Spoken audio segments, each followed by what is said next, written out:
Thank you.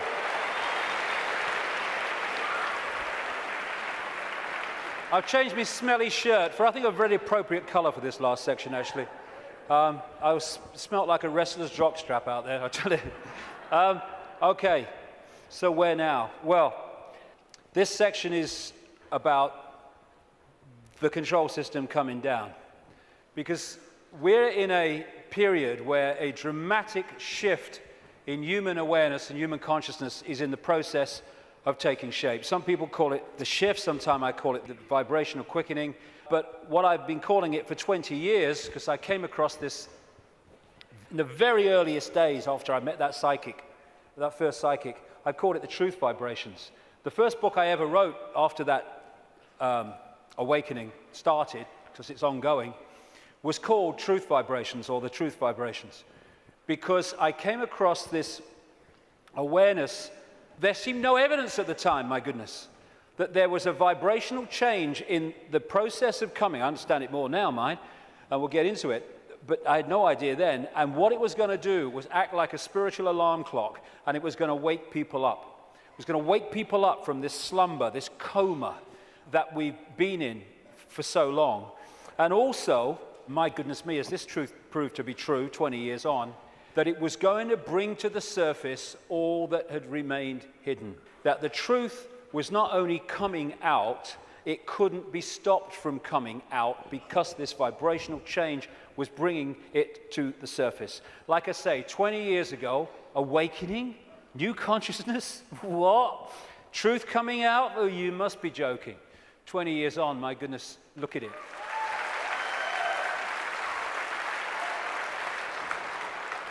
I'm fortunate to travel the world speaking, and I'm being invited to more and more countries you never think you're being invited to.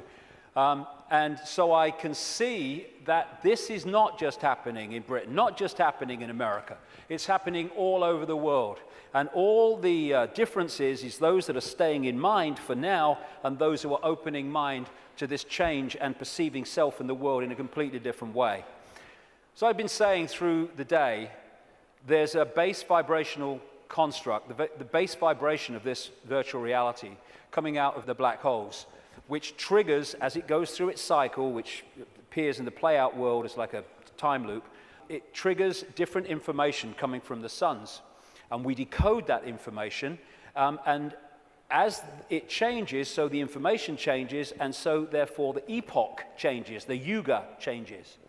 And we're now at this cusp where we're going from one epoch, one vibrational information epoch, into another one.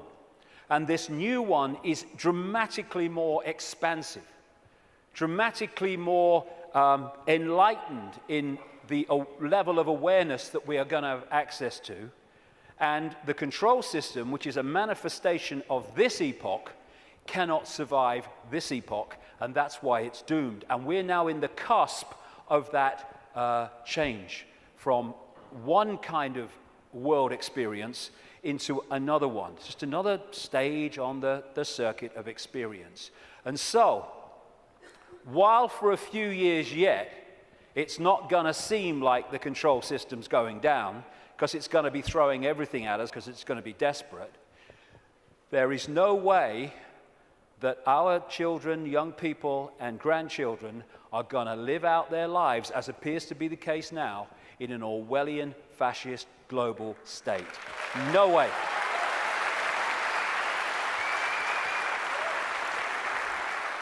This changing epoch, changing information, is starting to be activated within the Earth grid and, of course, within the human grid.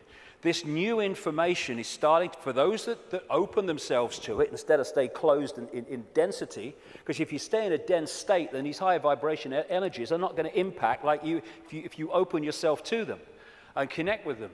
But those that are awakening, this new photon information, this more expanded perception, we're starting to integrate it, and we're starting to get insights from it, because it contains information that hasn't been around in this period we've been through. Now it is, and suddenly it's like, oh, I see it now. Oh, I get it now. Why didn't I get it before? Because you're now decoding a totally different level of information that's becoming available, and it's encouraging us, it's pressing us, it's urging us to open to all that is and change the way we perceive the world. What certainly is true is some strange things are happening in the sun. The sun goes through cycles of less activity and more activity, the so-called sunspot cycle, which also produces the solar flares and all that business. And it's kind of quite a predictable cycle of some 11 years, and it goes into a down period, and then another one starts. But what's happening now is that the down period has been bewildering scientists, because the new period, the new sunspot cycle of activity, which will push temperatures up a bit, and these bloody global warmers will go orgasmic when it does, is not becoming active.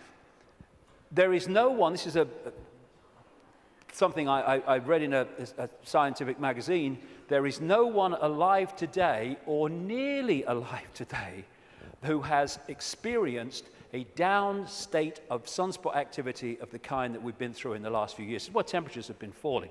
This one is the so-called near solar minimum in January 2005 of sunspot activity, and this was the sun yesterday in terms of sunspot activity. Something's changing, and other things about the sun are not reacting as they normally would. But I suspect that when it starts again, and it will, we're going to see some dramatic activity in the sun.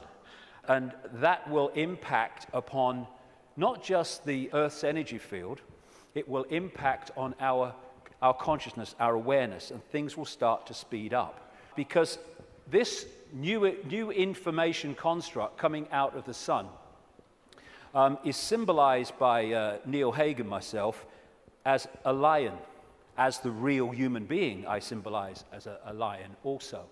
And basically, these truth vibrations are going to dramatically, as we go through these next few years, dramatically affect human perception, human awareness, and human potential as this new information becomes decoded and the awareness potential expands and we access a greater part of all possibility.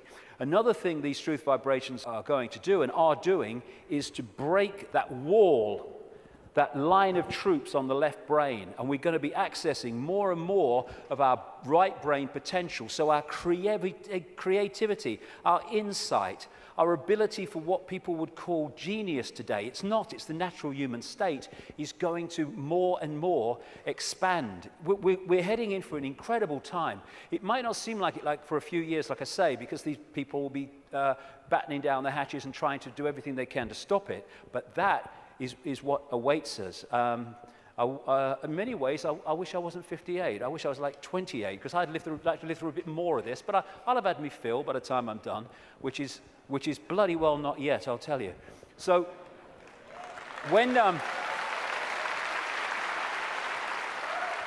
so as we are impacted by these truth vibrations, because we open ourselves to them, then we break out of these boxes. And these are the people who are not being touched by that yet, but my goodness me, I'm seeing people now change dramatically in no time. I was walking through where I was speaking in Santa Fe last year, and this guy walks past me.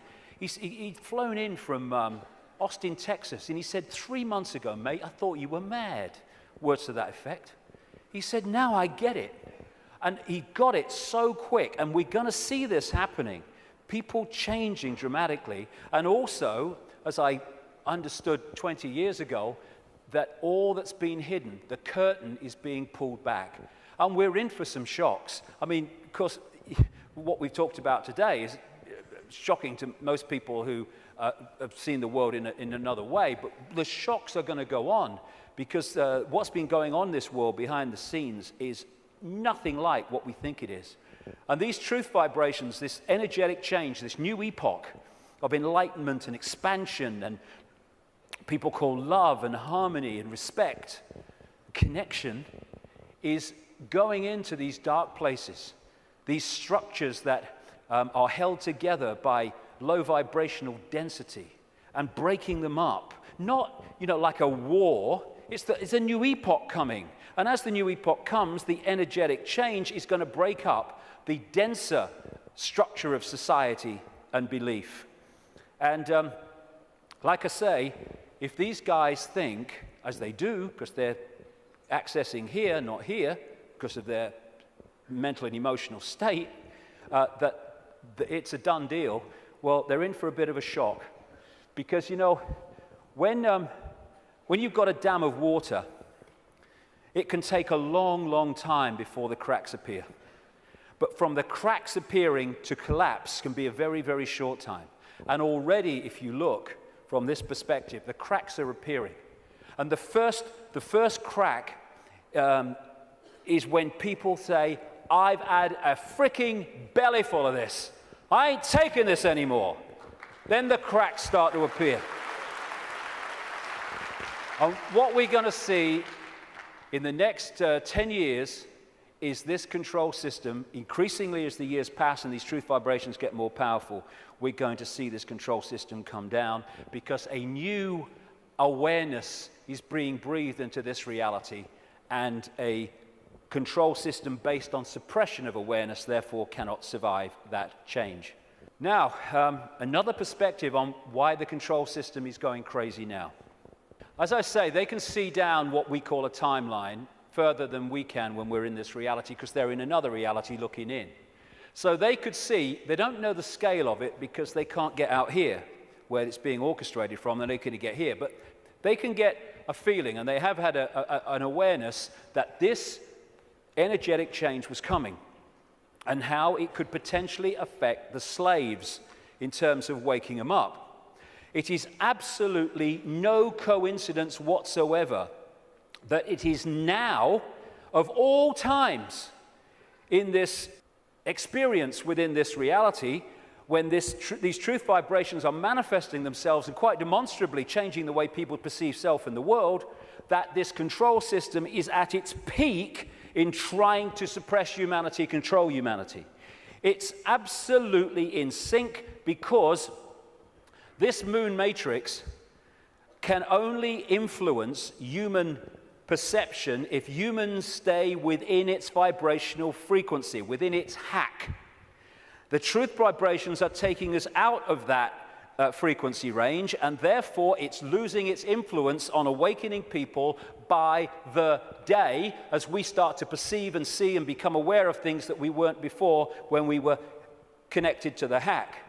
And all these things, destabilizing us chemically through food and drink, rewiring the body genetically through genetically modified food, what they're doing to the kids, the drugs, mobile phones, and all this microwave soup that we now live in, microchips especially, they're all designed to externally suppress or internally suppress, in terms of food, etc., the human body computer, to stop it accessing these truth vibrations. It seems to be, on the face of it, that they're trying to grab more and more control. The truth is, it is a desperate, desperate attempt to hold on to the control they've had thus far. That's what it's about. It's battening down the hatches to stop the control system coming down. In part because it has many expressions, including creating earthquakes and dramatic extremes of weather. This technology known as HAARP in Alaska, and it's now got other organizations connected to it and technology connected to it increasingly around the world, it bounces radio waves off the ionosphere, the highest part of the atmosphere, and back to Earth. And what it is in major part is a underpinning, a supporting role to this moon matrix to create a low vibrational atmosphere in the lower atmosphere where we live in and operate in like this. Again, it's targeting this morphic field, as the Satanists call it, and some others do too, to keep it in a low vibrational state. It's fighting the truth vibrations. They know what they're doing, on one level anyway. And one of the other things that HAARP can do, and it's in the patents of the technology, it can send out radio waves carrying information, thoughts, on the wavelength of human brain waves, and it can impose those thoughts on the brain, which we then manifest through as our own thinking. That's also part of this, and it's also part of this defense mechanism against this epoch change. And if they change and affect this energy field we live in, we will be affected by it if we stay in density and closed mind state. I'm absolutely convinced, have been for years, that part of the creation of this like sub-reality underpinning, supporting the moon matrix, which was okay up to this point, didn't need anything else. But now this energetic change is taking place. They're bringing the troops in, if you like, to underpin it.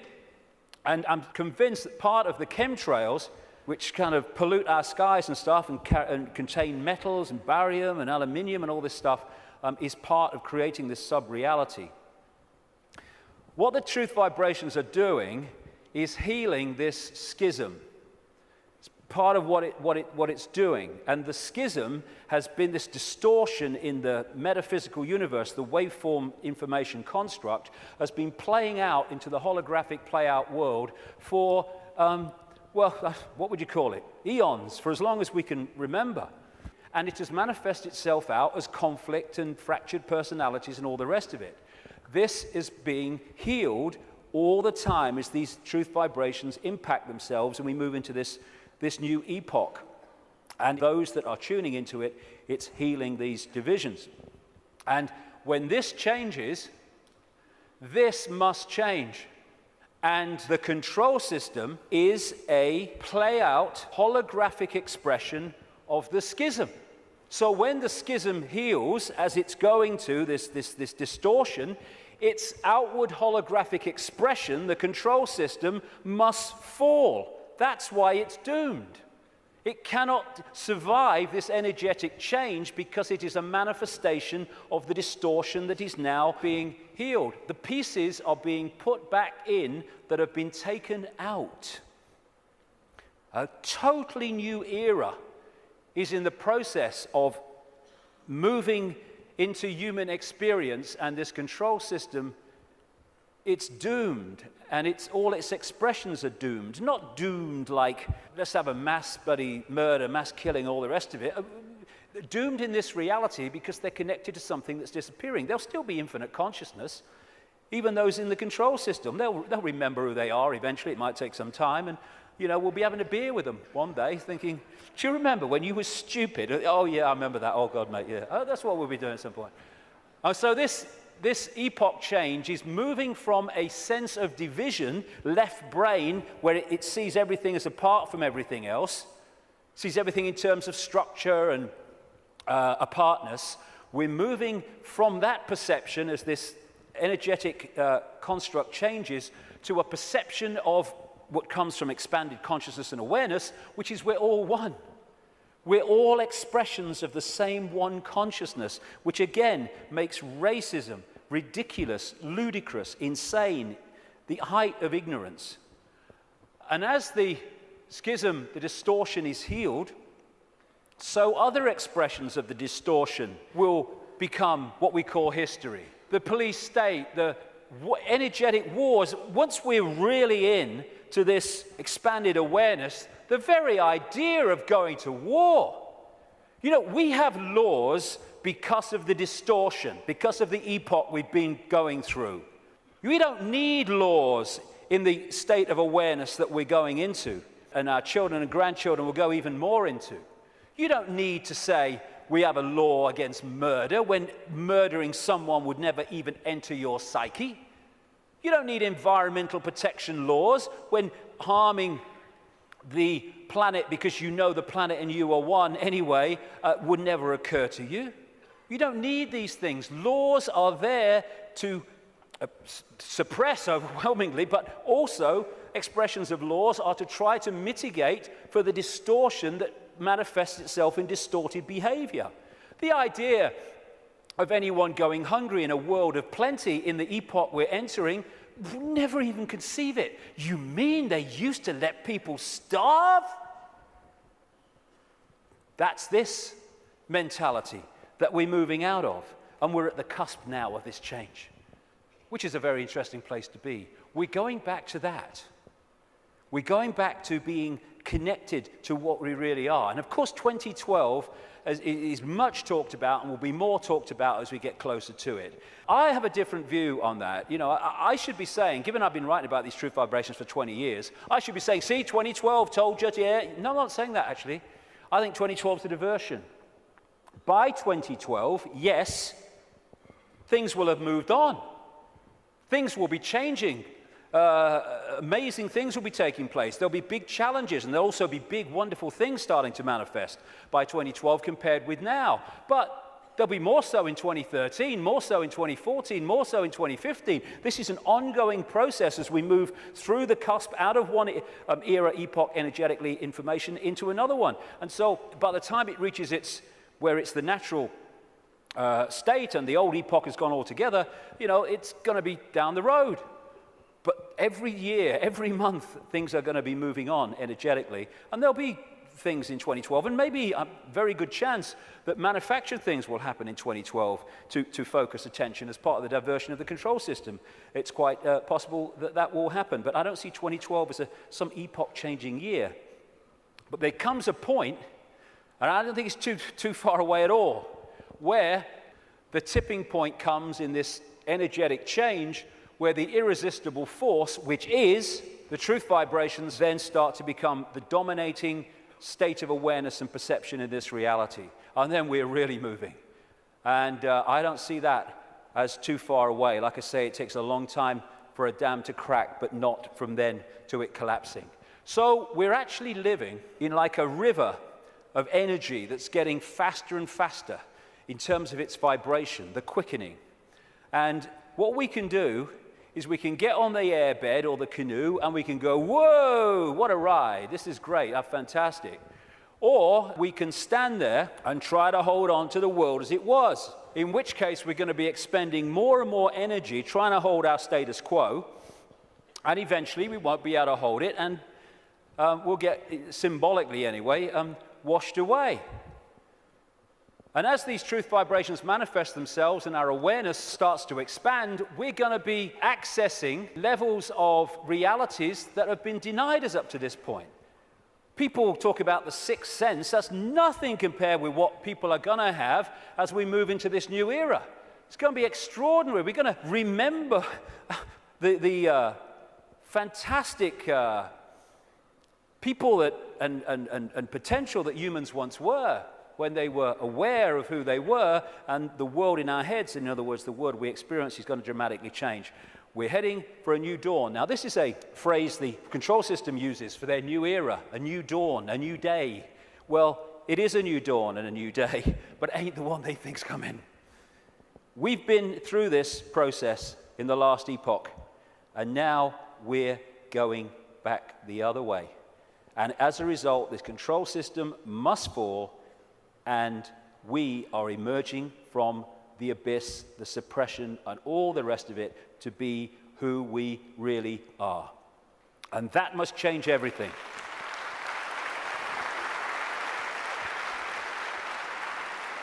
Einstein said, you cannot solve problems with the same level of consciousness that created them. That is very good news, because what we've been doing through this epoch is creating problems with a certain level of consciousness, mind, and then bringing people in to solve the problems with mind and creating more problems. Now we're in this change where we're expanding consciousness, expanding awareness, and suddenly that cycle of problem and more problem, and it's unsolvable. There's no way out of this. Suddenly it's a piece of cake. Look, it's so simple. Fantastic time we're going into, but the next few years are going to be challenging. It's breaking the spell that the moon matrix and its supporting technologies and manipulations has had on the human mind. You know, we don't have to find enlightenment. We are enlightened. What we need to do is remove the barriers of belief and perception that we've thrown around ourselves that keep us from that enlightenment. That enlightenment's never gone away. It's over here. It's saying, I'm over here. I'm over here. And this is what a major role the truth vibrations are doing, because they're the quickening. They're breaking up these dense energy fields, and as they do, suddenly we're connecting with levels of awareness that we didn't realize. We've been in a trance all this time, programming perception because of that. And it connects through the reptilian brain. So let's disconnect from the reptilian brain as part of breaking the spell. It feeds us fear. It has to, constantly. Fear this, fear that. Insecurity, anxiety. That's what it's doing to manipulate our perception and hold us in a low vibrational state, therefore the moon matrix. So one of the ways that we can, just on a daily basis, is disconnect from the lizard brain, and therefore what it's connecting us to, is to, simple thing, don't count to 10, count to 50. And if you're still wound up and about to hit somebody, count another 50.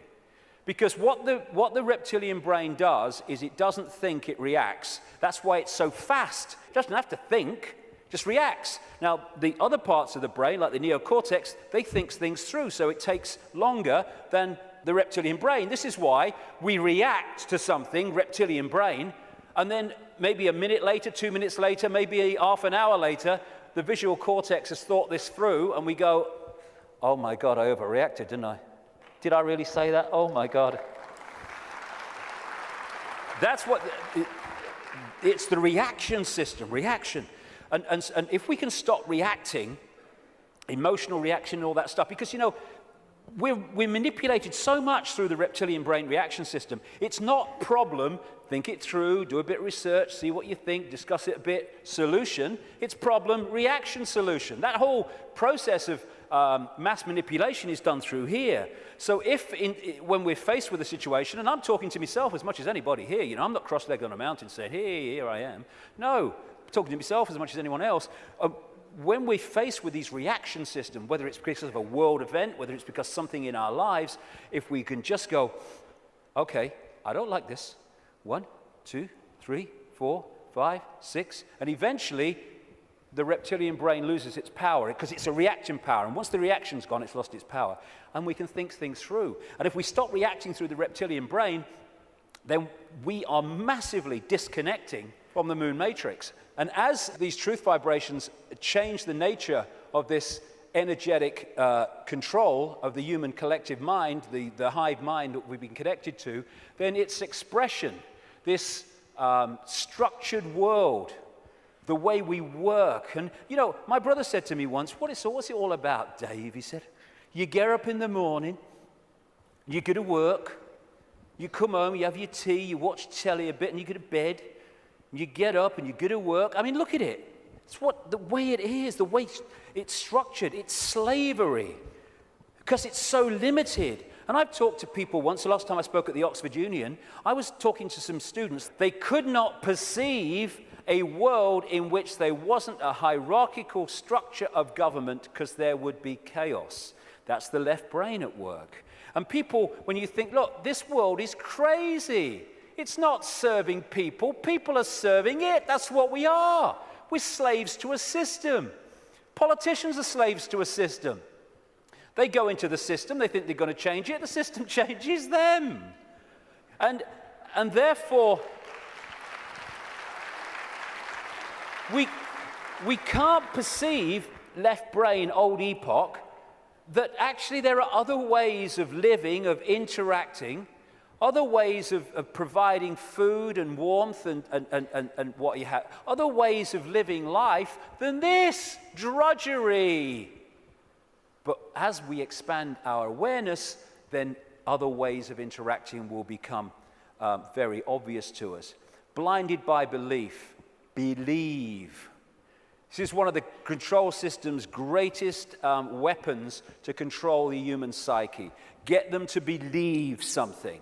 They don't care if it's this religion or this political belief or whatever it is, as long as you believe something, powerfully, then they got you. Because belief builds walls around itself, repels all borders that challenge that belief, and suddenly you're living your life on a postage stamp or a dot. And your true ability to perceive in an expanded way is gone. You've given it up to the belief. This is how it must be. And once you have a belief, like a religious belief, then there are rules and regulations. Walls go around the belief. If you're going to be one of us, you must believe this. You can't believe that because they believe that, so you'll be one of them if you believe that, and all the rest of it. Here we go. We're all possibility. What are we doing having rigid beliefs when we're all possibility? Religion is mind. And there are many expressions of religion, not just going to church. There are many religions of the mind of various kinds that don't appear to be, but they are addictions of the mind. It's mind. You must believe this. There is one possibility. What's that saying? There is one possibility. That's how mind thinks. Consciousness, there is one possibility. You're having a laugh, darling. So religion, as we know it, is not going to survive this epoch change either, because it's an expression of the last one.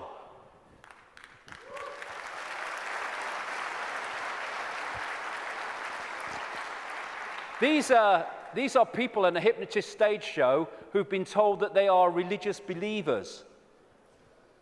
There's so many religious believers who are like that. There's so many prisons of the mind, religious belief, racial belief.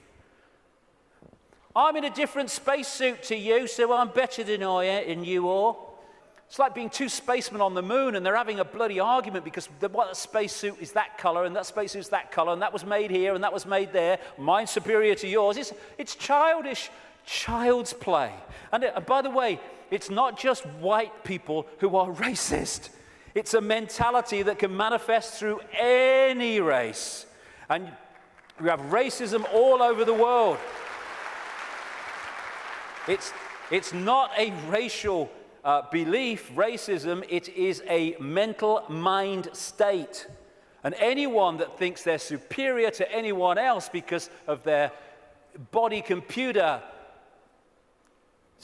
state or color or whatever is controlled completely by mind and ignorance, political belief, self-identity belief. I am Joe Public, I'm little me. All these things will go and have to go if we're going to open up to the truth vibrations, because they are all about limitation, all about little me.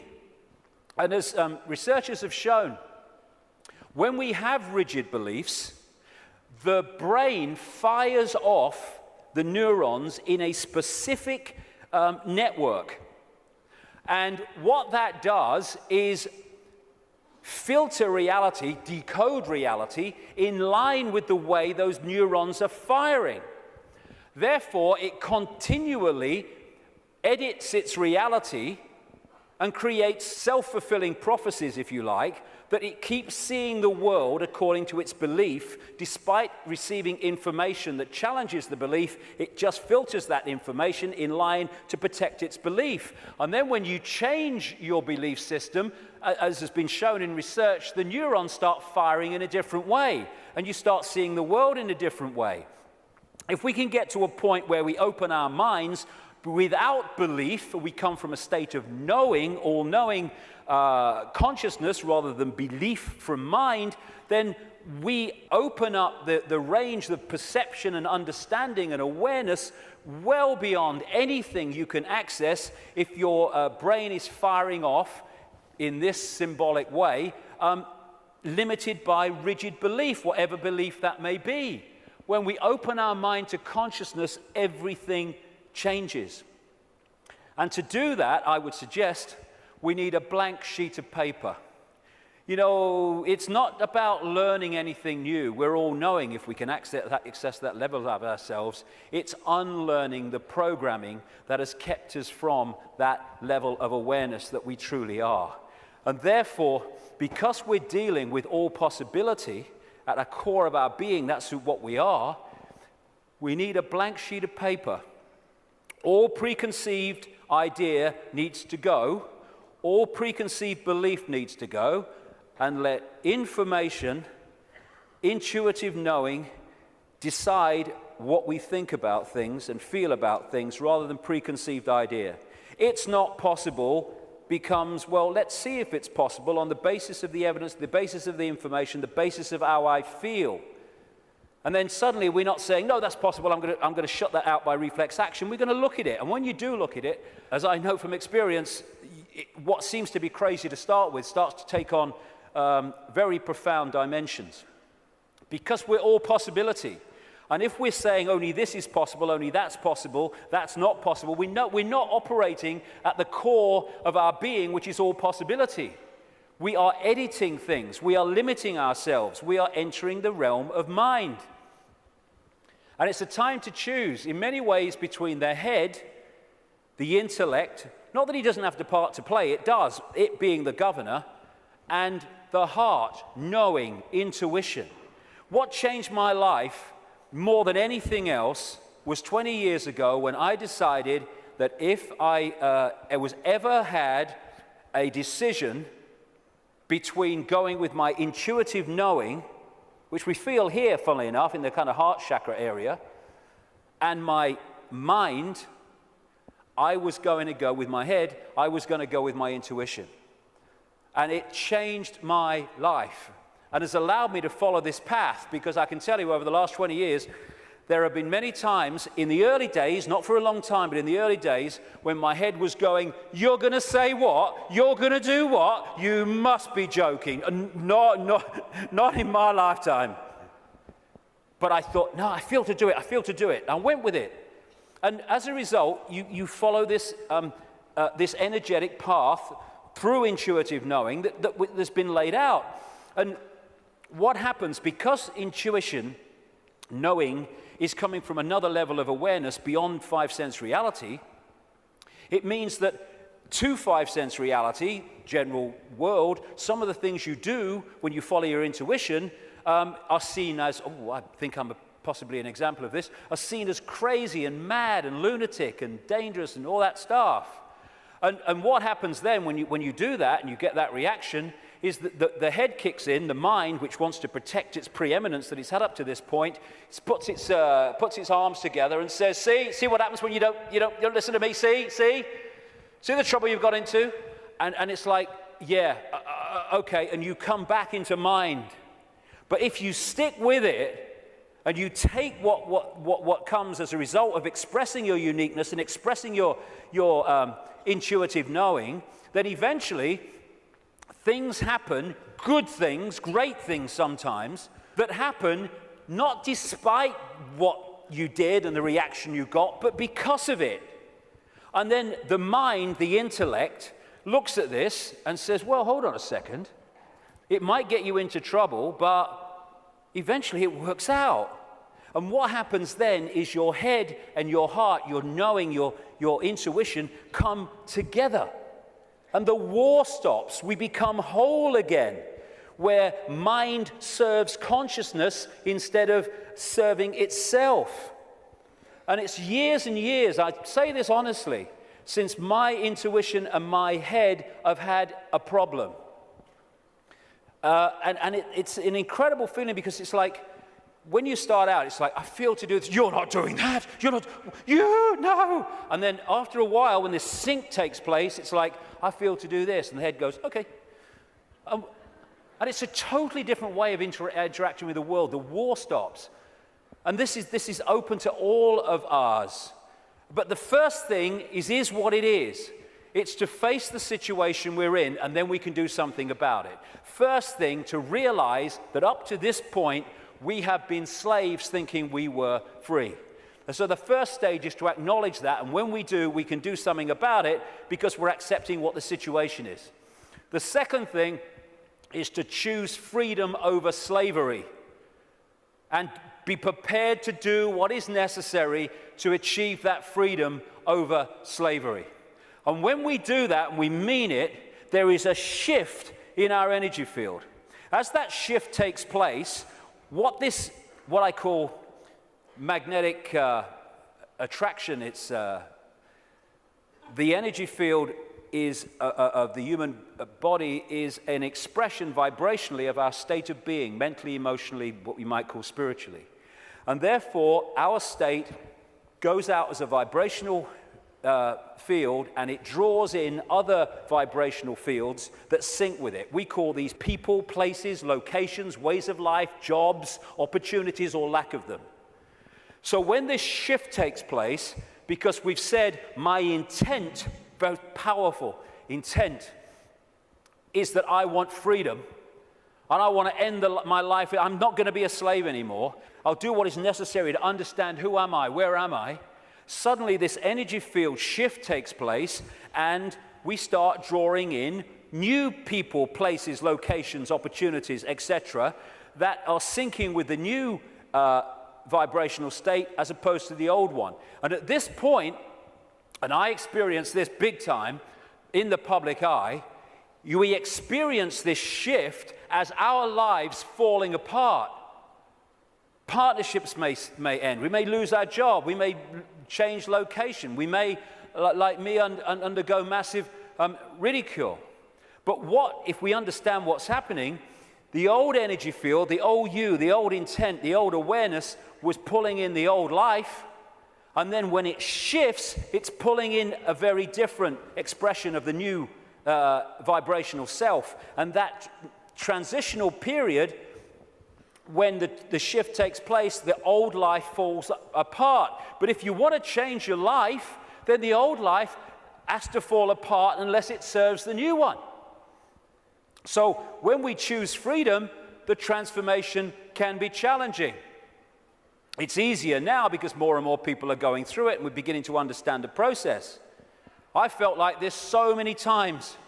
I went to the top of a hill in the south of England, the west of England, one day because I didn't want to upset anybody.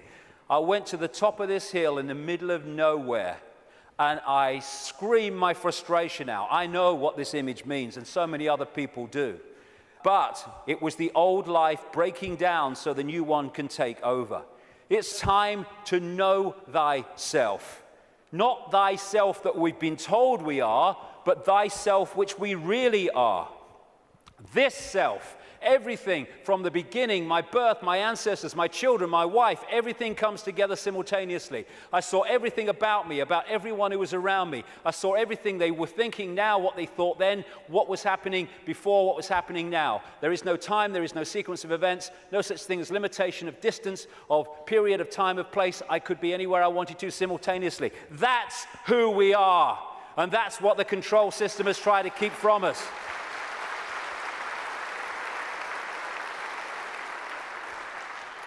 Now, the way to go most powerfully with this change is to stop identifying who we are with what we are told we are, little me. To stop looking in the mirror and thinking that reflection is me, it's all I am. And looking at ourselves under the microscope, that's who I am.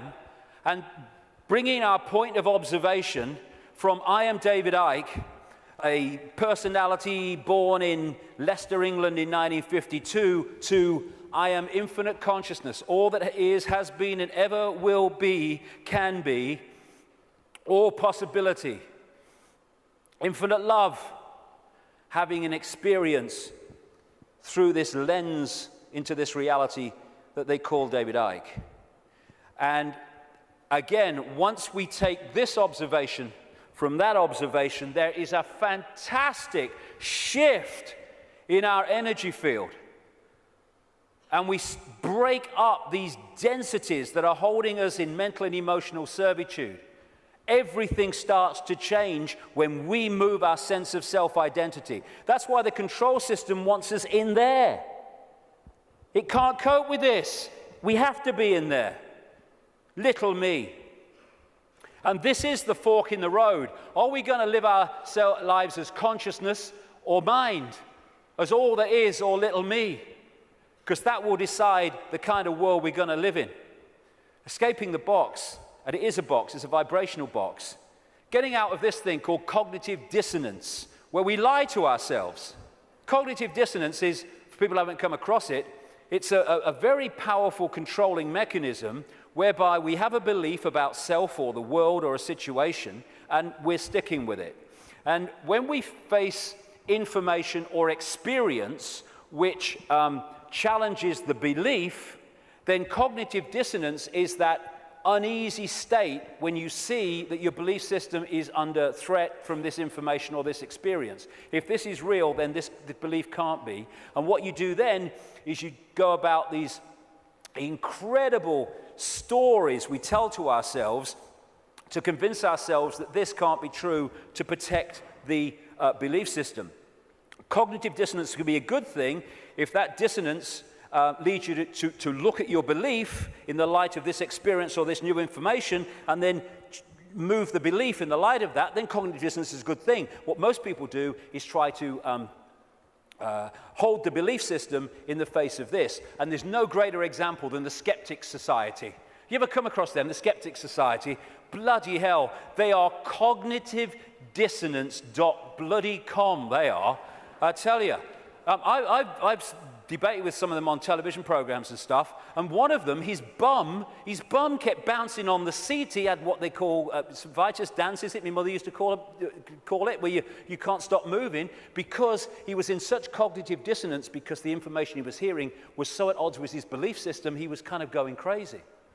And so you get people who come up with these amazing bloody stories to try to explain away why something is not challenging their belief system. So again, part of that blank sheet of paper is letting cognitive dissonance serve us. I'm going to look at my belief system instead of holding on till our knuckles turn white. Also, trying to avoid looking at the truth, because if we don't, we ain't going to change anything. Go beyond being in denial of what is happening in our lives and in the world, and start looking at it as it really is. It is what it is, because unless we look at things in that light, instead of trying to find wishful thinking reasons why actually it's not really like that, we're not going to change anything, because we're going to be in denial that anything needs changing. It is what it is, and we need to face it. And it's important to stress this. This control system, this reptilian control system and in all its facets, is not all-powerful, and it's not omnipotent. It's actually bloody stupid. You know, there's such a difference between being clever and being wise. It's very clever to build an atomic bomb, but it's not wise to do so. There is a difference between the two. And these people are very clever, but they're stupid. And cleverness without wisdom is the most destructive force on earth, which is why that's what they are. They have only managed to control humanity because they put us in a smaller box than they're in. Because of their mental and emotional state, fear, wanting to control because of fear and all the rest of it, they are in a vibrational box. They can't access any higher levels of awareness because of their mental and emotional state that's holding them in density, and their fear. Their fear is being passed on to us through this collective mind. So the only way that they can manipulate and control us is by putting us in a smaller box than they're in, and that's what the suppression of knowledge and awareness and consciousness has been all about. But as we open ourselves to the true nature of ourselves, we can move well beyond any area that they can access. So just because they're technologically advanced intellectually, it doesn't mean they have power over us and they're omnipotent and all-powerful. They're not. They're desperate. Desperate because of the numbers of them to the numbers they're trying to control. And the other thing, I use this analogy a lot, is, like I said earlier, we don't have to find enlightenment. We just have to open our programming to the enlightenment we already are. And it's a testament to the magnificence of what we really are, that this control system has had to throw everything at us. Look at it. All these facets, the food additives, the electromagnetic pollution, the programming through the media, the suppression of education, the suppression of science, all this stuff, they have to throw at us to keep us in servitude. It's like, I use this analogy, if you want to put a ball floating on a tank in an unnatural state, which is where we've been, you have to push it down And you have to hold it there. Because its natural state is floating on the surface, you have to hold it there, because the moment you let it go, zoom, it's gone into its natural state. And symbolically, we've been held on the bottom of the tank by all this stuff that's thrown at us from cradle to grave. And the fact that it needs so much to hold us in this suppressed state shows the magnificence and genius that we really are, we once were, and will be again. When I say we, I mean what we call humanity. So as the control system's ability to do that is unraveled, and this is happening, then we're going to go to the top of the tank again, not by finding enlightenment, but by removing that which is keeping us from it. Be afraid, big, big monsters coming. This is the big area that they control us with, and we need to let go. They're feeding of this fear, fear, fear. Like I say, 1.5 billion people in China controlled by a handful because of fear of challenging the handful. No more fear. I mean, this is such a symbolic picture. Here's all these bloody sheep, and here's two shepherds, and there's a guy at the back. Now, those sheep, symbolic of humanity, can only be controlled in this way because they acquiesce to the shepherds, and the sheepdog symbolizing fear. What if this group of sheep, instead of going ba, ba, ba, ba, and if they want to, oh, ruff, ruff, oh, fear, oh, following the one in front, the control system, the shepherd, yeah. Oh, he's got the power, he's got a stick, aye. What if those sheep said, oh, look, I'm not following him anymore. And hey, Rover, woof, bloody woof, on your bike, you're not frightening me, okay? I'm over here. I'm over here. I'm over here. I'm going down here. I like that. There's some grass down here. Suddenly, this herd, flock, whatever you want to call it, is scattered because it's expressing its uniqueness and it is not fearing the consequences. These people, apparently all powerful, have no bloody power. None. They'd never find most of them. Don't mind catch them. And that's what humanity's like. We have the numbers. And yet, because we acquiesce through fear of challenging the control system, even though we have the numbers, the handful of people control the many. We have the power. We've chosen not to use it. It's about bloody time we did.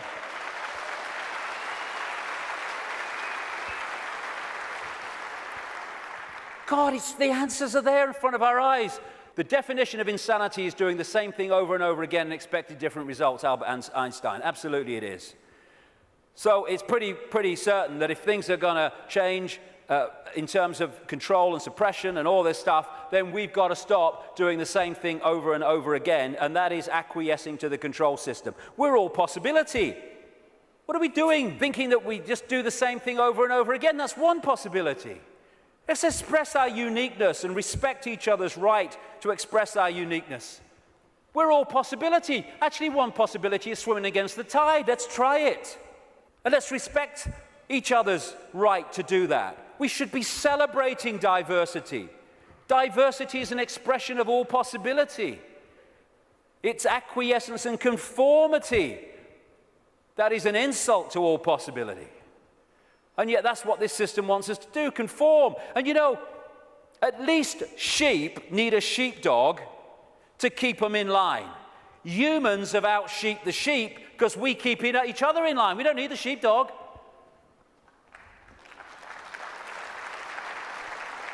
We have sheepdogs called parents and teachers and politicians and peer pressure. When we're thinking of expressing our uniqueness, we're not thinking, oh, what will George Bush think or what will Barack Obama think? No. We're thinking, what will my mother think? What will my father think? What will the neighbors think? What will my mates think? What will the people at work think? In other words, what will other people who have chosen to live in this sheep pen think of me getting out of it? It's like sitting in a cell and you find a way out through the door, and instead of another prison warder coming along to stop you getting out, the other prisoners jump on you. That's what we do. If we are going to be what we really can be, and we're going to respect our right to be different, we have to respect others' right to be different as well. Because when we respect other people's right to be different and express their uniqueness, then we're setting them free and we're helping to set society free. We are policing each other all the time through ridicule, through condemnation. We need to start being at peace with other people having different views and expressing different lifestyles than we do, even if we don't like it.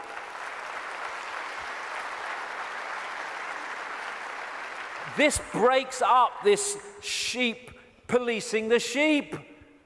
There's only a few who in full knowledge are behind this control system, and they have to get the target population to police the target population. They don't have the numbers to do it themselves. I have a simple philosophy on life, so simple. Do what you like so long as you don't impose it on others. Dead simple. That's it.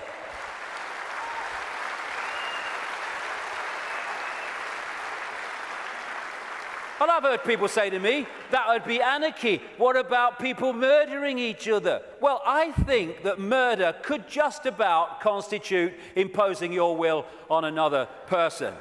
And when you think about that simple philosophy, it overrides all law, need for law, if we live that. We don't need laws that say don't murder when you wouldn't impose yourself on another person. But we can do this. You know, if Henry Kissinger wants to sacrifice George Bush, be my guest as long as you both agreed. Because when you leave the body, you'll feel right prats and you might learn something in your eternity. I get interested when they want to impose things on other people that don't want those things imposed upon them. That's what the control system's trying to do. That's why I'm interested. But express ourselves as long as we're all agreed. And we don't impose it on other people. We have this either or. Someone wants kind of a rave or something, and some people don't want to be affected by all the noise and disruption. And so we say, they can have it, they can't have it. It's either or. Any society that was conscious would say, okay, we can sort this out, okay? They don't want the noise, fair enough, understand that. They want to have a party, a rave, a good time. Okay, now, let's find a place where they can have what they want that don't disrupt anyone else's life. So they can have their experience that they want and no one else is affected. Everyone's a bloody winner. This is either or. Someone must win, so someone must lose, so someone could win. Old epoch consciousness. Winner, winner, win, win. That's the new consciousness. I stand upon my desk to remind myself that we must constantly look at things in a different way. You see, the world looks very different from up here. You don't believe me? Come and see for yourselves. And it does. When you move your point of observation, the world looks so different. When we break out of constantly scanning the world from a single point of observation, so everything looks the same. From a higher point of observation, things look very, very different. And we can break out into infinite consciousness. Clear our minds. That's another thing, another layer on the onion. It doesn't matter. My goodness me, how we make things matter that don't matter. And it clutters up our mind, it clutters up our emotions, and holds us in low vibrational servitude. I have a thing I call the deathbed perception. You're lying on your deathbed, well, your body is, you're not, and you've got 10 minutes to live. Tell me, looking back at your life, what mattered. You know, in 2004, when that guy cut you up at the lights, and you got out your car and you screamed abuse, and he got out and wanted a fight, does that matter now? No. Then the trick is to make sure it doesn't matter then. To bring that mentality into everyday life. It doesn't matter. We get het up, angry, frustrated. We worry about things. People worry about going to the dentist. Then they go to the dentist and they go, oh, that was all right. What do you mean it was all right? You've been worried sick for 3 weeks. It's destroyed your life for 3 weeks. You tell me it's all right. It was no problem. It's bringing this. It does. What really matters? What really matters is loving each other, caring for each other, being kind to each other. What matters is expressing our true magnitude of infinite genius, not acquiescing to meaningless things that we take so bloody seriously. How many things do we look back that got us really het up, frustrated and angry, and we look back, it didn't really matter, did it? Well, don't let it matter then. That's the thing. And then there's what I've long called combing the mirror. Combing the mirror is a crazy thing, because what happens is you want to change your hair, so you comb the mirror. Funnily enough, your hair doesn't change. What you have to do is comb your hair, and then the mirror reflects it. And this so-called out there world is like the mirror. It's not even out there. It's a projection of in here. If we're going to change this apparently out there world, we have to change in here. It's like if this is a movie screen, and I don't like the movie, so I'm going to stand here and I'm going to hurl abuse at the movie screen. Nothing's going to change. I've got to go back to the projector and I've got to change the reel, and then this will change, because this is just an outplaying of that. And the Illuminati control system is delighted, indeed encourages us to believe that we can change the world, if you like, and our lives out there. They want us to comb the mirror because they know nothing's going to change. This is where things change, and we connect with this at what we call the subconscious mind. And it's in the subconscious mind that we interact with this waveform construct. The conscious mind experiences the play-out holographic world, the decoded world. So this is where we have to change things. Because by the time it hits this screen, this holographic decoded world, it's like the movie on the screen. It's a done deal. You ain't got to change that now. You ain't got to change this now. We have to change it before we decode it into experienced holographic reality.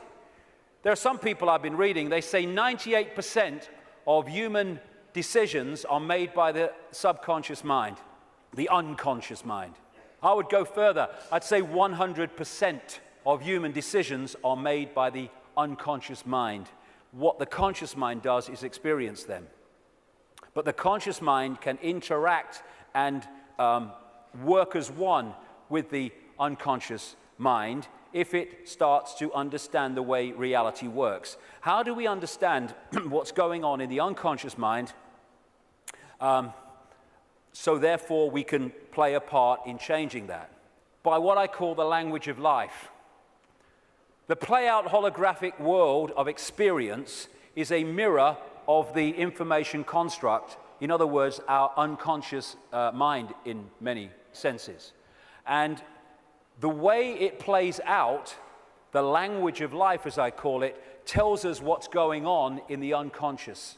And therefore, we can play a part together, unconscious and the whole of self, in changing and clearing out what is happening in the unconscious, which is playing out in the experienced conscious holographic world. For instance, do things keep recurring in our lives over and over and over again? You'll never guess it's only happened again. Well, why is that happening to you over and over again and not happening to him at all? What is it within you that's manifesting this? What is it telling you? What is the language of life telling you by what you're now continually experiencing? Why don't things work in your life, but they work in this person's life? What is that telling you? What is it about you that's making it not work? What is it about them that's making it work? The language of life. And you can start to read this. And it's about taking responsibility and saying, oh, God, I'm so unlucky. Nothing ever happens to me. It's like taking responsibility, power. Why is this happening to me? What is it about me that means this is happening to me and not to them? It's the language of life he's talking to us. For instance, one of the things that totally bloody controls human experience is a desire for outcomes. We're all possibility. If we live as all possibility, our true self, then we're flowing. We're flowing with life. We haven't got an outcome because we're all possibility. We flow where we want to go, and we flow where life takes us. Once you have an outcome, I want this, then you have pinned yourself to one possibility. And if that possibility doesn't happen, then you're in a state of disappointment. Even though you're all possibility and you can flow anywhere you like, I'm this what I want to be. And it's like a door. And people go through life and they're going, bang, bang, I want to be this. This is my outcome. Bang. And the door's going and life's going, ain't opening. Ain't opening. Bang, bang. Frustration. Anger. Why me? And it gets more, okay, now we're going to put this across the door. And they still go, bang, bang. This is my outcome. And then all the time this is going on, over here, there's a door swinging open saying, hey, come through me, no problem. Oh, no, I want to be this. Bang. And we go through life, and the door doesn't open, and that one's saying, over here. But because we have an outcome, it means it controls our life. And like I said earlier, and suppresses our life. I don't have an outcome. I don't have an outcome. When I get up in the day, I don't have an outcome. I don't have an outcome in my life. I just go where it takes me. Outcomes are limitations, preconceived ideas. Now, intent is a very, very powerful force for change. This is my intent. That energy goes out there, and through what I call vibrational magnetism, it draws towards us what we need to do to achieve that intent. Not when there's an R in the month, and every now and again, every time. So when we have this intent, I want to be truly free. I want to be the true magnitude of how I am. I want to know what's going on in the world. I want to understand this. What happens is that intent, if you mean it, it's not just words, otherwise it's no power at all, then that intent will start drawing to you people, places, experiences which let you achieve that intent. And often they are very challenging, and your whole life, your old life starts to break down as a result of this. And a lot of people go, if that's transforming, no thanks. And we go back to the old life. But intent, if we mean it, is the first stage of transforming our lives from what they are to what they could be. The thing about intent, however, that it's the need to sync the intent with what the language of life is telling us. Because if you sync the intent with that door that ain't meant to open, then you can have a very powerful experience called frustration. Because the intent then is not going to open the door because it ain't meant to open because it ain't your journey. I have this thing, flow equals go, stuck equals chuck. Or at least look again at what you're trying to do and how you're trying to do it. It might be how you're trying to do it that's not stopping it flowing. But in the end, life is not meant to be a bitch and then you die. It's not meant to be a series of frustrations and barriers. It's meant to flow. That's what we are. And if it's not flowing, then the language of life is saying something about us. Why isn't it flowing? And interestingly, I've experienced this so many times. I know other people have too.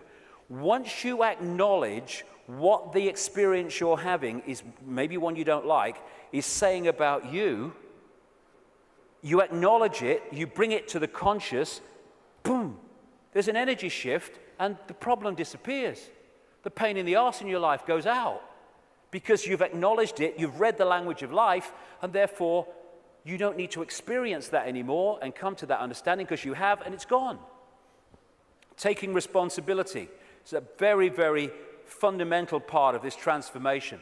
Carl Jung, the Swiss psychiatrist, said, people will do anything, no matter how absurd, in order to avoid facing their own soul. And not taking responsibility is the absolute epitome of giving your power away.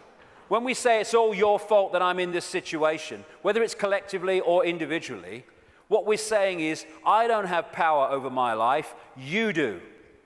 Taking responsibility is taking your power back and saying, okay, I'm taking responsibility for this because I have the power to change it.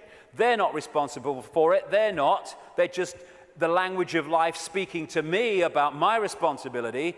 Therefore, I'm not going to play the blame game. This is my responsibility, and I'm going to deal with it. And when we do that, we take our power back and we can change things instead of going through life as a victim of other people's circumstance, which means we're powerless. That's little me. And we ask ourselves, why me? Why am I going through this experience? Well, through the process of vibrational attraction, vibrational magnetism, an expression of us is going out, and an expression of us comes back in the form of people, experiences, locations, jobs, everything. So therefore, what we're putting out is what we're pulling in. Why me? Because we're creating it. Bad luck, good luck, no such thing. Why do some people win? Some people lose. Because some people pull that in, some people pull that in. You get people who they say, you meet them and they say, nothing ever happens in my life. And you say, well, what would you like to happen? And they go, well, I don't know really. Well, I don't know really goes out as a vibrational information field, and what comes back is a life where nothing happens. Why? Because you don't know really. So we're not victims. We think we're victims, and the control system wants us to believe we're victims, because then we will do nothing to change the fact that we're not expressing the power that we have. Why me? Ask yourself, because it's your choice. It's your choice and my choice in the sense of there's not some guy with an AK-47 on some other dimension saying to our consciousness, get in that body or I shoot. And in the same way, once we get in here, we attract what we attract. And when we take responsibility for that, we can stop attracting it.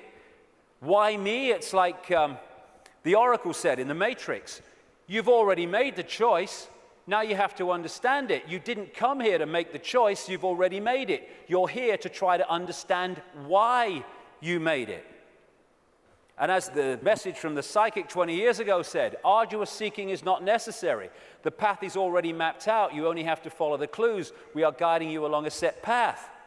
If we get caught in mind and the limitations of mind, then we can not go along that path, because mind is telling us, oh, no, you don't do that in this world because you have to do this and you conform and all the rest of it.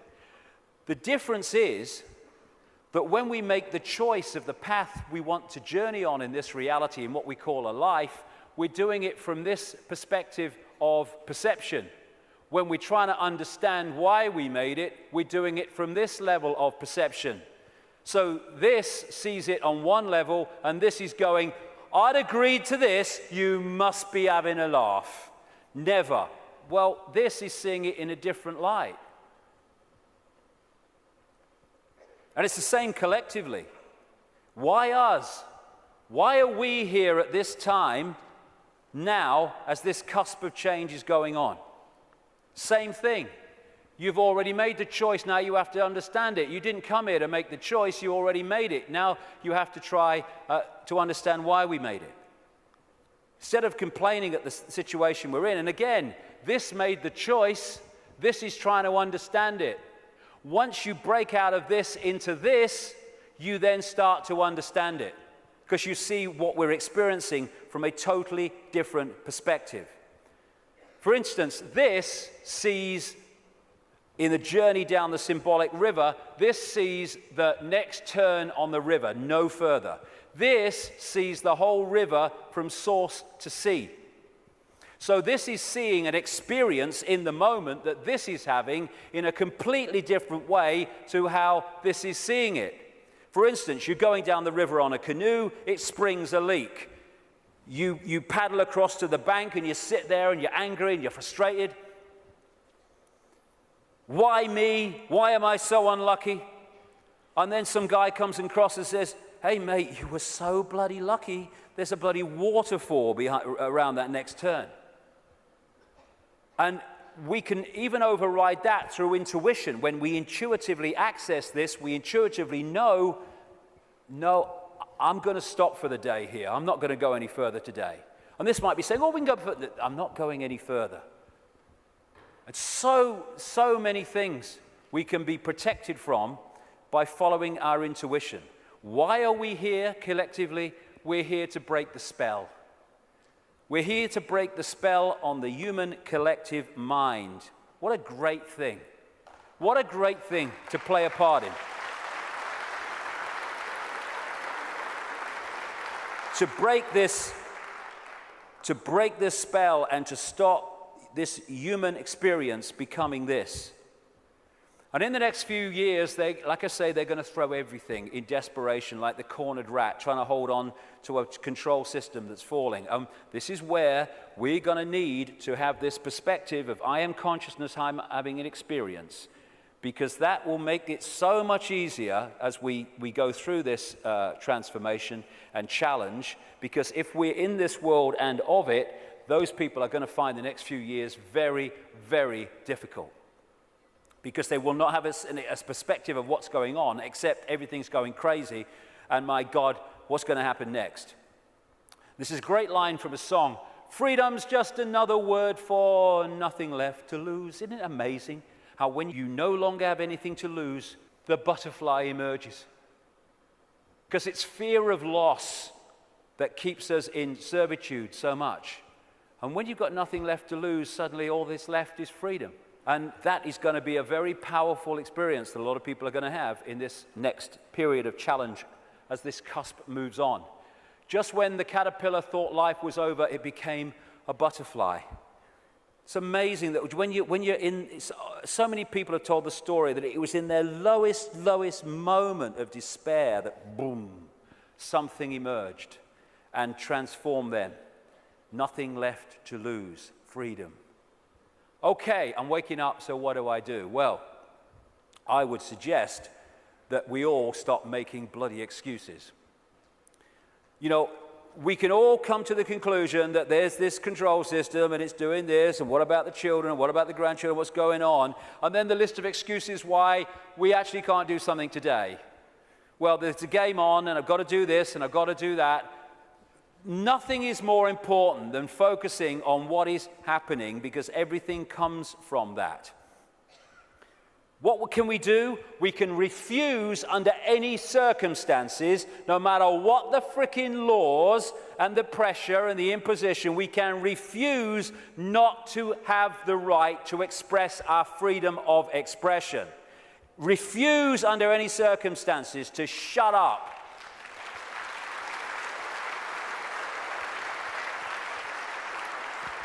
If vast numbers of people did that, this is the key to it all, what are they going to do? They don't have the numbers. We can stop focusing worship on celebrities and television and fake politicians and even sport. Not that I don't enjoy sport, but as long as it's there, peripheral vision, and not here, the worship, externalizing. And this is the biggest thing we can do. Human race, get off your knees. What are we doing down there?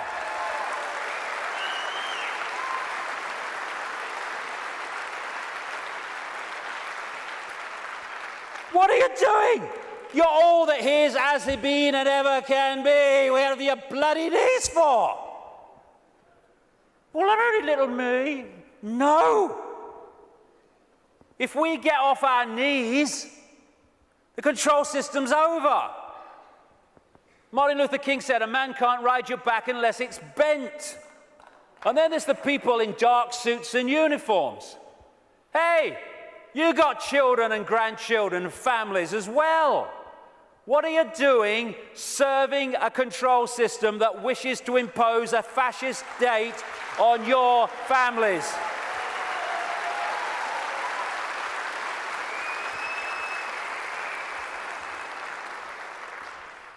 What are you going to say to your kids when the control system's in and it's controlling every facet of their bloody lives?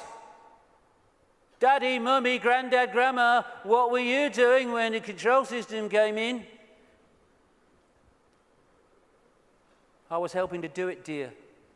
All the best with that conversation. What are we doing? Playing a part in, oh, it's me job. Well, get a bloody another one then. We got to do this to our children because it's my job. What can we do? We can cease to serve the control system in uniform with a gun in our hands. We can do that.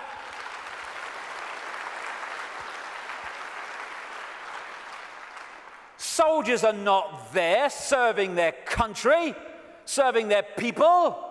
They're there serving the cabal that's seeking to enslave their people and their families. As Einstein said, the pioneers of a warless world are the youth that refuse military service. And more are equal to that, the adults beyond military service who support those that refuse to serve this control system in uniform. Oh no, you've got to serve your country. You serve your bloody country. I ain't doing it. Just like those wonderful Israeli young people. Know thyself. When you know thyself, when you know you are consciousness, the consciousness is going to get a machine gun and start shooting at aspects of itself. Mind does that. Mind fights. Consciousness doesn't even contemplate it. And that doesn't include just people in uniform. It means fighting for freedom. What's all that about? Let's fight for freedom. Let's have a riot in Athens and let's kill 3 people from the banking system. Hey, the world's a better place now. What you fight, you become. We don't want to fight this system. We need to cease to cooperate with it. This is a meeting of mind. One mind on a horse, one mind with something in its hand trying to do damage. Oh, they're 2 sides. They're one mind without consciousness. Freedom fighters, contradiction in terms. Cognitive dissonance. As Martin Luther King said, the limitation of riots, moral questions aside, is that they cannot win and their participants know it. Hence, rioting is not revolutionary but reactionary because it invites defeat. It involves an emotional catharsis, but it must be followed by a sense of futility. They want people to riot. It justifies more control. Nor do we need to meet this challenge with hate. That's playing away in the stadium we're trying to rid the world of. We don't need to hate these people. We just need to stop cooperating with them. Well, you know, if it's all the same with you, mate, I ain't doing it, okay? No hard feelings, bugger off. And then we've got this, you know, the protest, the mass protest. I do understand that. It might have a part to play. But so many times these protests, they're what I call steam whistles. You know, people go out in big protests with the banners and they kind of feel good about themselves and they go down the pub and say, at least we made our feelings felt. And then what happens? Bugger all. How many people marched in London against the invasion of Iraq, and what happened? Iraq was invaded. Protesting has such limitation. They don't care if we protest and walk through the streets and shout slogans and wave banners. They care if we come together, irrespective of color, creed, gender, sexuality, any of it.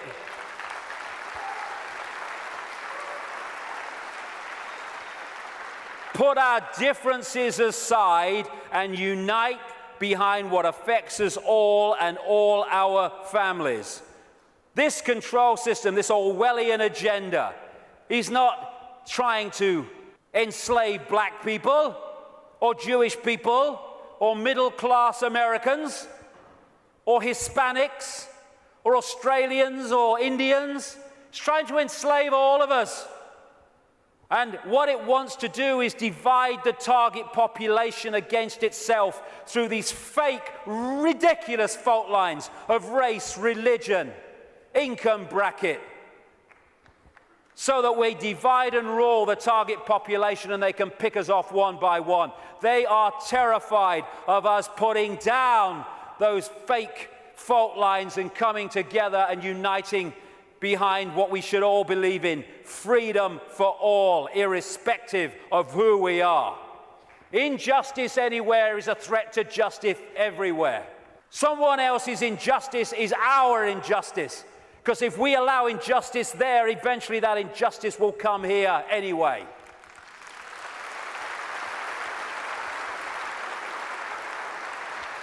In the end, we will remember not the words of our enemies, but the silence of our friends. Silence is consent. Can you hear us now? Silence is consent. Because while we're silent on these impositions, the impositions just keep going on and on and on. By our silence, we are acquiescing, even agreeing to them being imposed. The end of silence, the end of acquiescence. If we want to be free, then don't run and hide. Because you can put your head in the sand and ignorance is bliss, but only for a while. You can put your head in the sand because there's a tornado coming. But the tornado's still coming, your bum's in the air. If you lift it out the sand, take responsibility and face it, you can take avoiding action. Ignorance is bliss with a head in the sand, and then, bang, your ass is spinning up in the clouds. Strength does not come from physical capacity, it comes from an indomitable will. Mahatma Gandhi. Isn't it amazing how true that is? How you can see soldiers in uniform involved in truly extraordinary levels of physical courage and what we call heroism. And yet those same people are terrified of saying boo to another guy in uniform who's got more stripes on his arm than he has. Isn't it amazing? Where physical strength can come so easily, and moral strength not. That's to do with the moon matrix and the way that our perception is manipulated. Turkish proverb: a lion sleeps in the heart of every brave man, every brave woman. And it's not really bravery.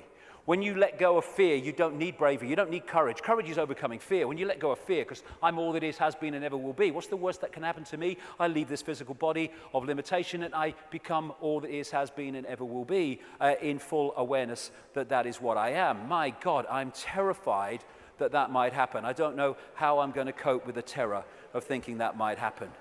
Know thyself. Again, recurring theme. Know thyself. We are consciousness. What is there to fear? Death? There is no death. Just putting the telescope down. We can meet this with fear. Oh my God, the police state! Or we can treat it with the emotion it deserves.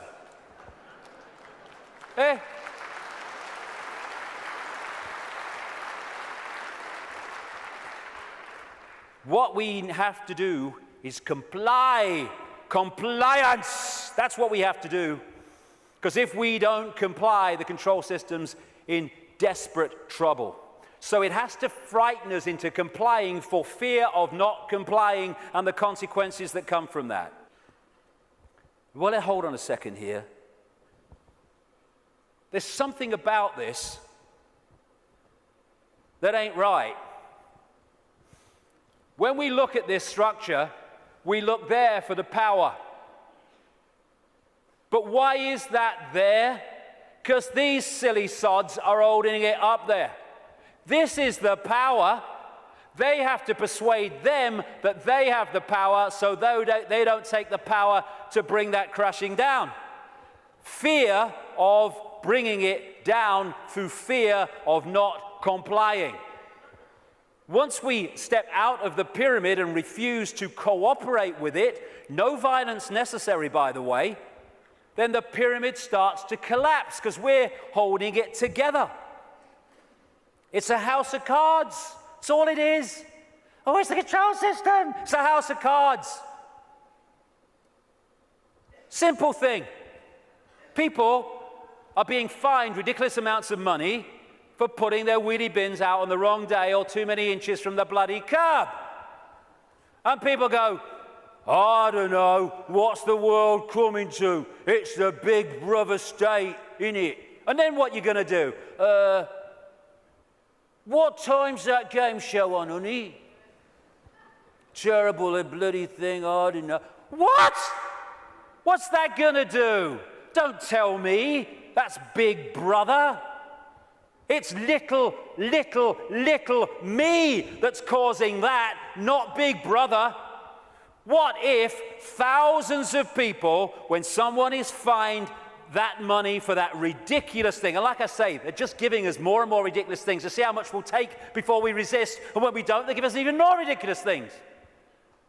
What would happen if when someone is faced with that fine, thousands and thousands of people in that area put their wheelie bins out in the wrong place on the wrong day, week after week after week after week?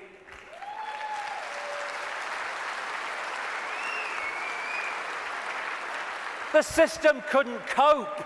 We have the numbers. And I see this, your vote is your voice, be heard.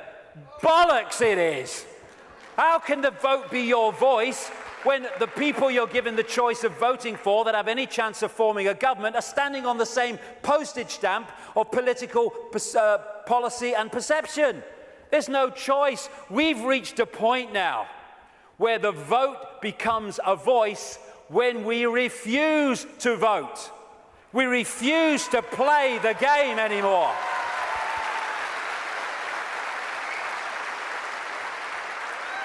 What would have happened at this recent election, this farce, if tens of millions of people had said, we've had a bellyful, we're not voting, it only encourages them?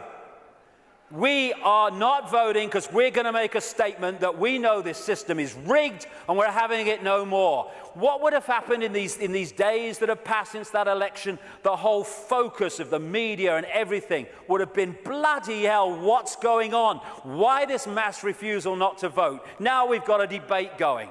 Now we're looking at why people haven't voted because the system is rigged. Now the system has to bloody start to change because it's lost its credibility.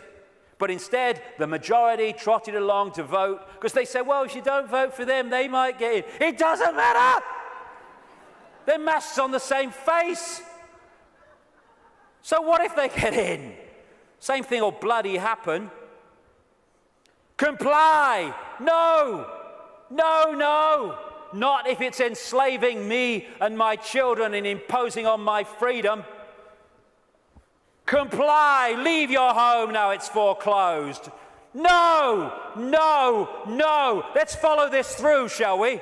Millions of people in the world are losing their homes, being foreclosed, and ending up homeless. Let's follow this through. Why have you lost your home, my friend? Because I can't pay me mortgage. Why can't you pay your mortgage? Because I lost my job. Why did you lose your job? Because the great banking collapse, they can't get this, they can't get my company went bust. And who's taking your home away and saying you've got to leave? The banks that caused the frickin' problem. And we are leaving? What are we doing? What are we doing?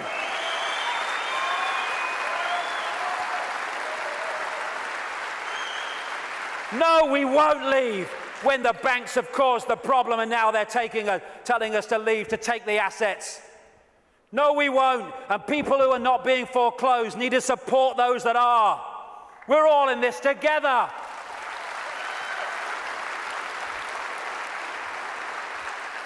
Compulsory vaccinations. No, no, no.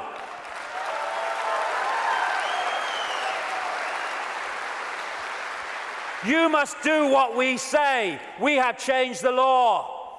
Not if you are imposing on my freedom and my rights to be a free citizen with a free voice. No, no, no. What are they going to do? They come out of Downing Street, whether it's Clegg and his mate bloody Cameron or it's bloody Obama or whoever it is in America, and they say, we've had a discussion and this is what we're going to do. What if vast numbers of people say, well, we ain't doing it?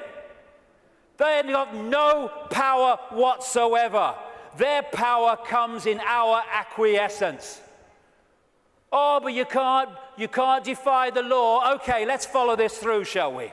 By the way, while I'm talking, put your arms out and I'll put the handcuffs on, because that's what you're telling me. What you're telling me is this. We have no say in laws that are passed. And then we have to obey those laws. Well, okay, forget freedom then.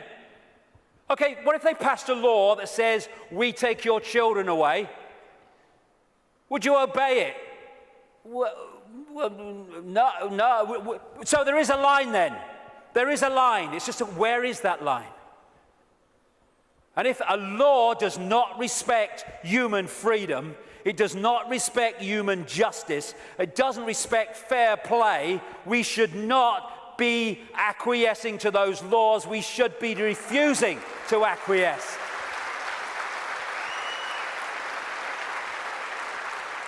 What we need is not compliance, we need a non-comply dance, where we beat to a different drum and we dance to a different drum, where we refuse to acquiesce to this control system that seeks to enslave us even more than it already has.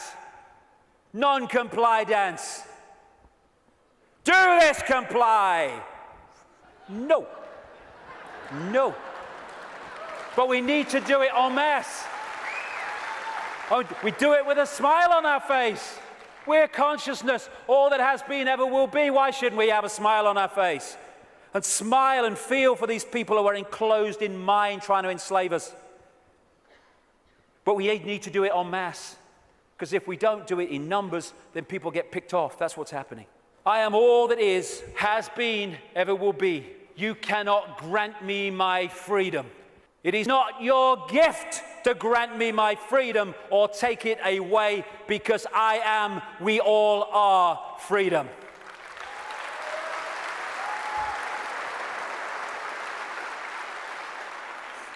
Put another way,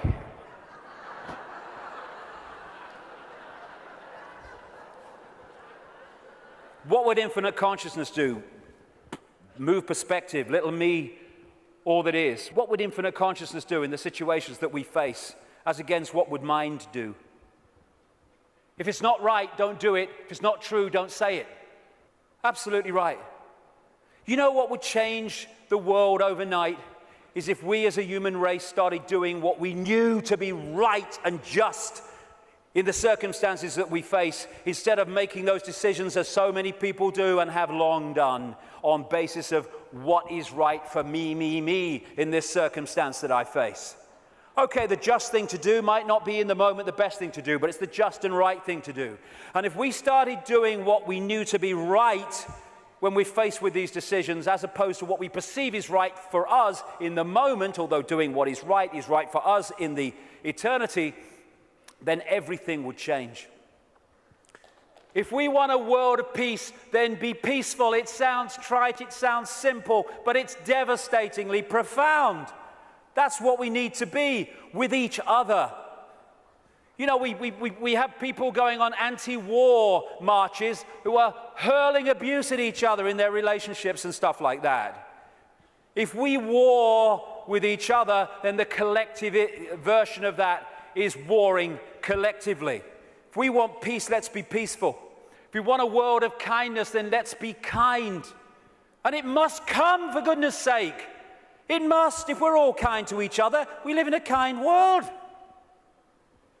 Martin Luther King said, cowardice asked the question, is it safe? Expediency asked the question, is it politic? Vanity asked the question, is it popular? But conscience asked the question, is it right? There comes a time when one must take a position that is neither safe nor politic nor popular, but one must take it because it is right. And when enough of us take that stance, everything changes. The revolution is not a revolution of weapons, it's not a revolution of fighting, it's not a revolution of hatred, it's a revolution of perception, because everything changes. I am a lion then.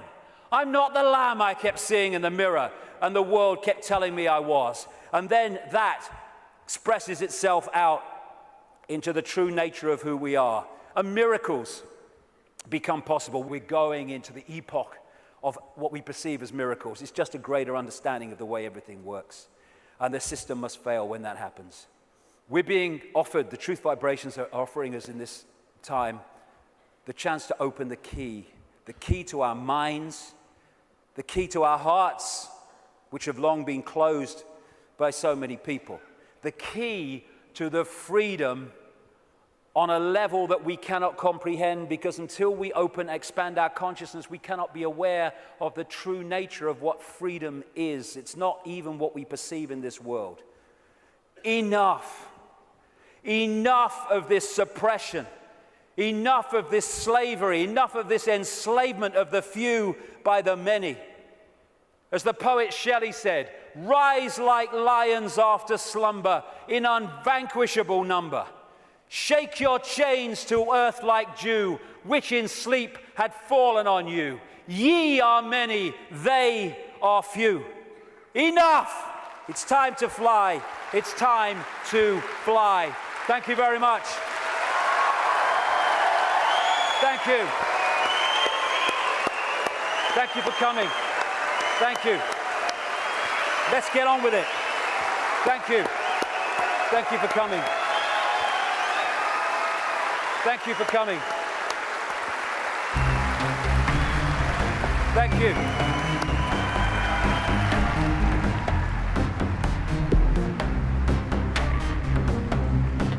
I've waited for years to see him. I've seen his DVD years ago, Brixton Academy. He's a legend. I think I fucking love him. I've been to all David's events here. This is the best one ever. It's the most original, the most passionate, and it really is the greatest. I've never seen David so charged up. I've never seen him so full of stamina, so full of energy, and so there's so much inspiration in what he's said here tonight. He doesn't pretend to be a guru or anything like that, and he admits himself he's struggling with the same, things that we are, and I think that's why he's fantastic to listen to. All of it struck a chord. It's probably the same as everybody that's been there. Everybody's aware that, I don't know, that there's something going on.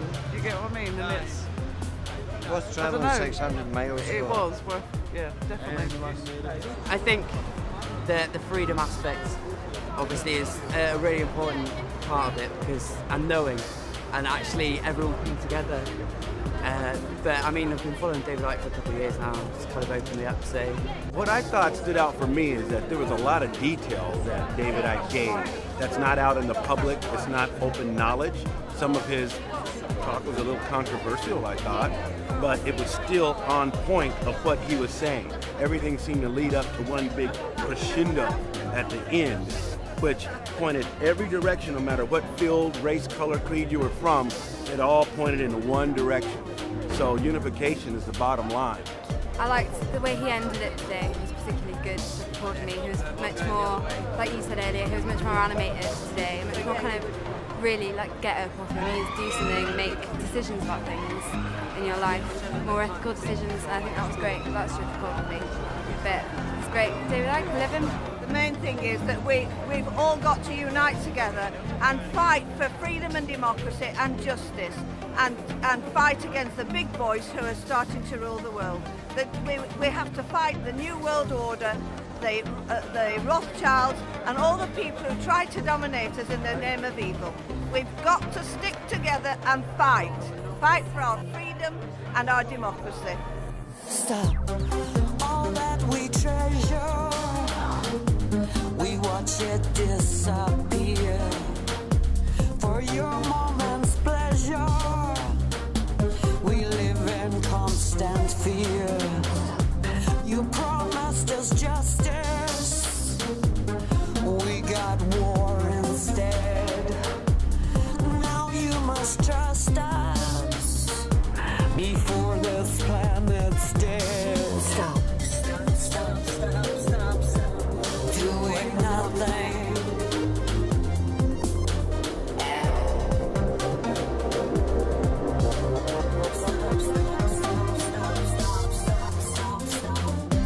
This world is amazing.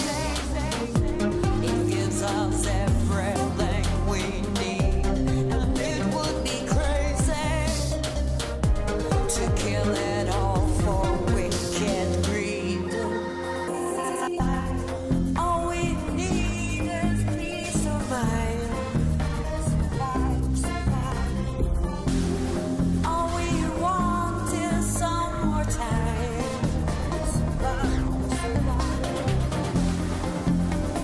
find a solution.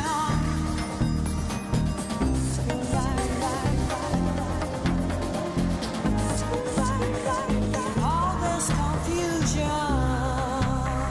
stop doing nothing.